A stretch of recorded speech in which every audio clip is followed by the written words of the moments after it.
All right, for our last example, we're looking at number 4 on the same page, and I have graphed the 4 points that were given to me. I can prove that this is a square using the sides and angles. If the opposite sides are parallel, I have a parallelogram. If I can then show that I have 4 right angles, I have a rectangle. And if I have 4 congruent sides, I have a rhombus. If both of these things are true, then it's a square. So first I'll make sure it's a parallelogram. So I look at the slopes of QP and RS. Those are opposite sides. So QP and RS, they both go down 3 over 3 for a slope of negative 3 over 3 or negative 1 over 1. And the other pair of opposite sides, RQ and SP, go up 3 over 3 for a slope of positive 3 over 3 or positive 1 over 1. Opposite sides are parallel. I have a parallelogram. That's step 1. Step 2. If I can also say that these angles are 90 degrees, I can say it's not only a parallelogram, it's a rectangle.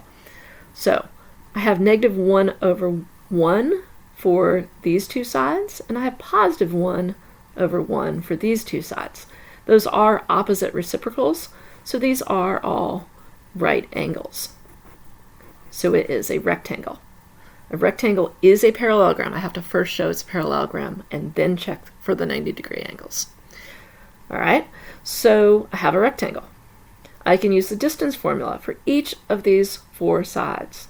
In each case, I have either 3 up and 3 over or 3 down and 3 over. So when I plug into the distance formula, I'm going to wind up with the square root of 3 squared plus 3 squared, which is the square root of 18 for all 4.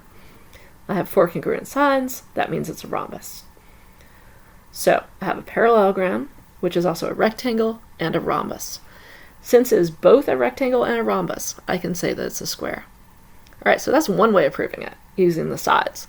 Again, though, because this is kind of tilted on its point here, and the diagonals are actually going to be horizontal and vertical, it's actually easier to use the diagonals.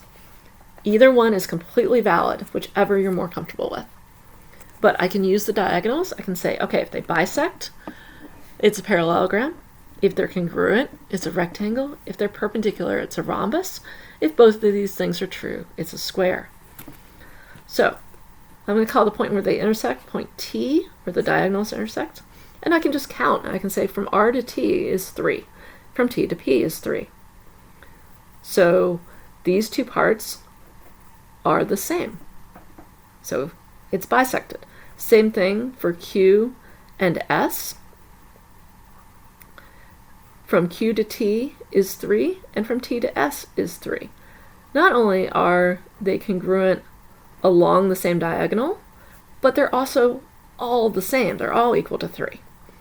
So the fact that this is congruent to that and this is congruent to that means it's a parallelogram. But if I look a little further, I say, if I go all the way from R to P, that's 6. All the way from Q to S, that's 6. So not only did they bisect each other, but they're also congruent. So it's a rectangle. And then because I have a horizontal diagonal and a vertical diagonal, I know that they're perpendicular. So it's a rhombus. Haven't had to do a single calculation. All I've had to do is count.